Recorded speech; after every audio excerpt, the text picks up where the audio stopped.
Have you ever noticed there are certain luxury brands rich people avoid, while middle-class shoppers chase them like a badge of honor? There's a fascinating reason behind it, and it's deeper than just price tags or logos. Today, we're diving into the psychology of luxury, social signaling, and why true wealth often operates in silence, while the masses fight for status symbols. Let's start with this.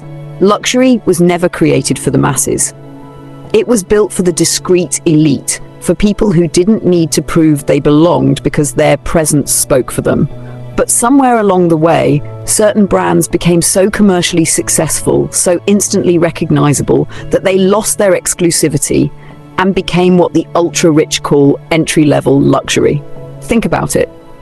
Brands like Michael Kors, Coach, and even certain Louis Vuitton monogram pieces became so overexposed, you started seeing them everywhere.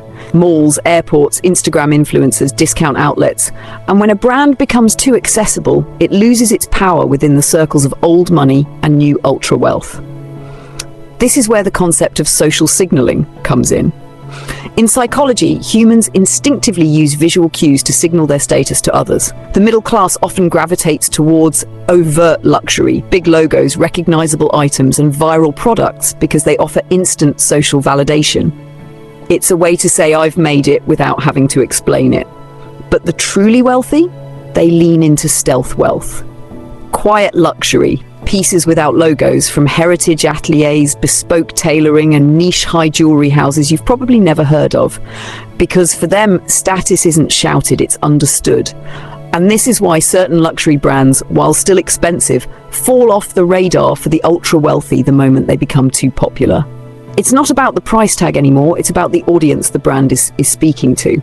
This is exactly why we're now seeing the rise of brands like Loro Piana, The Row, and Brunello Cucinelli quietly dominating among the top 1%, while logo-heavy luxury continues to thrive on TikTok and Instagram with middle-class shoppers chasing their first designer piece.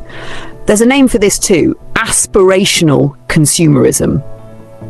It's the phenomenon where people buy luxury not necessarily because they need it, but because of what it represents about their identity, success, and belonging.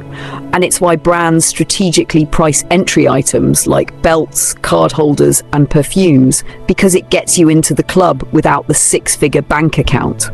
But here's the thing no one tells you. The club doesn't even care. The circles you're chasing don't gatekeep with monogram bags anymore. They do it through connections, education, family names, and legacy. And while middle-class shoppers proudly unbox their logo pieces for clout, the rooms they want to enter are being filled by people wearing head-to-toe Max Mara and discreet heirloom jewelry. It's not wrong to want beautiful things. Fashion is meant to be enjoyed. But it's worth understanding the psychology behind what you're chasing and whether you're actually buying it for yourself or for the validation of people you don't even know. If you love this deep dive into the unspoken rules of luxury culture, follow us over on Instagram at GTWJMag for even more luxury fashion analysis, insider brand breakdowns, and the truth behind what people are really wearing in the world's wealthiest circles. This is Girl Talk with Ju, where fashion thinks deeper. And here's where it gets even more interesting, because the luxury industry knows this game better than anyone. Brands actively engineer scarcity, exclusivity, and social hierarchy through their marketing. The wait lists, the limited editions, the celebrity endorsements, it's all designed to trigger psychological biases like FOMO and social proof. When you see a celebrity or influencer flaunting a brand, your brain interprets it as a shortcut to status. Psychologists call this associative prestige. The middle class falls for this hard because it offers the illusion of proximity to wealth and power. But the reality is the people at the top don't need these signals. In fact, they avoid them. Look at old money families or new money billionaires like tech founders. You rarely catch them carrying a logo-splashed bag or wearing obvious designer. Their power isn't in being recognized by the public. It's in being recognized by other insiders. The brands they wear often require knowledge to appreciate. A hand-finished lob shoe, an old Celine coat, or an obscure artisan-crafted watch. There's a deeper truth about wealth most people miss. The more money you have, the less you need to prove it. And that's why certain brands, no matter how high their price tags climb, remain avoided by the ultra-rich once they become mass market accessible. And if you really want to know what's coming next in luxury, it's not more logos, it's exclusivity through access. Private client-only collections, invitation-only trunk shows, and pieces so limited they're never even shown to the public. That's the future of elite fashion, not what's trending on TikTok. So next time you're tempted to chase a viral luxury trend, ask yourself, am I buying this for me or to be seen? Because real luxury isn't about the brand you wear.